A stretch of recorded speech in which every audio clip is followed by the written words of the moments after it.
नमस्कार। आज 25 अप्रैल 2026 दिन शनिवार है। आइए नजर डाल लेते हैं मध्य प्रदेश की बड़ी और जरूरी खबरों पर। आप कहां से एमपी न्यूज देख रहे हैं, कमेंट कर बताएं। उत्तर मध्य रेलवे के प्रयागराज स्टेशन पर चल रहे यार्ड रिमॉडलिंग कार्य का असर अब भोपाल मंडल से गुजरने वाली ट्रेनों पर भी दिखने लगा है। रेलवे प्रशासन ने एहतियात के तौर पर 20 ट्रेनों के मार्ग में अस्थायी बदलाव किया है।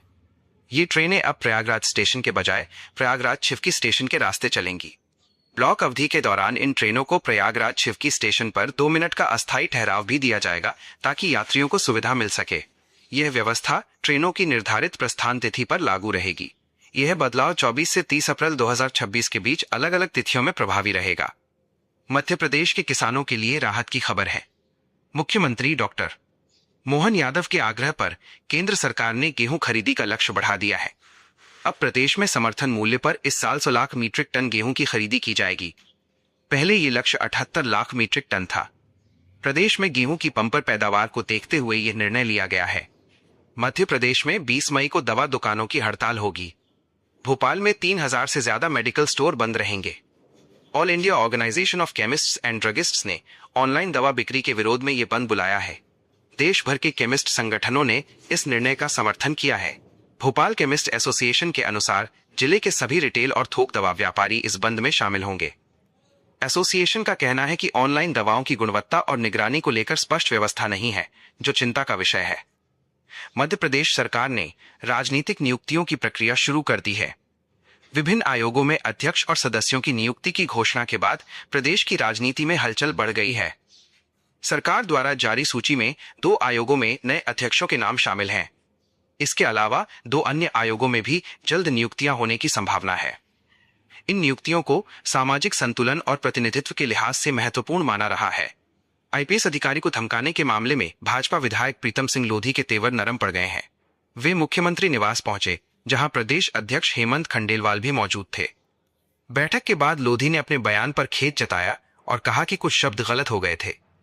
उन्होंने बताया कि उनका परिवार जनसंघ से लेकर भाजपा तक 3 पीढ़ियों से जुड़ा है और वे पार्टी के सच्चे कार्यकर्ता हैं। उन्होंने ये भी कहा कि उनके बेटे से जुड़े मामले में उन्होंने पुलिस का पूरा सहयोग किया है और मामला न्यायालय में विचाराधीन है। मध्य प्रदेश में परिवहन विभाग के जिन अंतर्राज्यीय चेक पोस्ट को अवैध वसूली की शिकायतों के बाद 2 साल पहले बंद किया गया था, उन्हें फिर से शुरू करने के निर्देश हाईकोर्ट ने दिए हैं। कोर्ट ने 30 दिन की समय सीमा तय की है। आदेश का पालन नहीं होने पर अवमानना कार्रवाई की चेतावनी भी दी गई है। जस्टिस विशाल मिश्रा ने सुनवाई के दौरान कहा कि सरकार का आश्वासन भी आदेश की तरह बाध्यकारी होता है। कोर्ट ने माना कि ओवरलोडिंग रोकने में चेक पोस्ट प्रभावी रहे हैं। भोपाल में बढ़ती आबादी और गर्मी के बीच बिजली को लेकर राहत की खबर है। शहर की एक्स्ट्रा हाई टेंशन ट्रांसफॉर्मेशन क्षमता अब 1290 MVA हो गई है, जो वर्तमान पीक मांग से लगभग दोगुनी है। अभी राजधानी में पीक डिमांड 600 से 650 MVA के बीच है। बिजली कंपनी के अनुसार मांग बढ़ने पर भी सिस्टम पर तत्काल दबाव नहीं पड़ेगा। भोपाल में अब प्रमुख चौराहों पर धरना प्रदर्शन और पुतला दहन पर रोक लगा दी गई है। पुलिस आयुक्त ने भारतीय नागरिक सुरक्षा संहिता 2023 की धारा 163 के तहत आदेश जारी किया है। पॉलिटेक्निक, आकाशवाणी और किलोल पार्क चौराहों सहित आसपास के क्षेत्रों को प्रतिबंधित घोषित किया गया है। इन स्थानों पर आंदोलन होने से यातायात बाधित होता है और आपातकालीन सेवाएं प्रभावित होती हैं।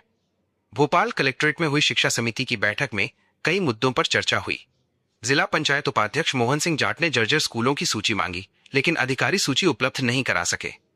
बैठक में पानी, शौचालय और फंड से जुड़े विषयों पर भी चर्चा हुई। समिति ने अधिकारियों को निर्देश दिए कि स्कूलों के विकास कार्य में लापरवाही न बरती जाए और लंबित कार्य जल्द पूरे किए जाएं। मध्य प्रदेश के कई जिलों में तेज गर्मी का असर देखा गया। नर्मदापुरम में तापमान 43.8 डिग्री सेल्सियस तक पहुंच गया। छतरपुर के खजुराहो और नौगांव में भी तापमान 43.4 डिग्री दर्ज किया गया। जबलपुर और नर्मदापुरम में कक्षा 5वीं तक के स्कूलों की छुट्टी घोषित की गई है।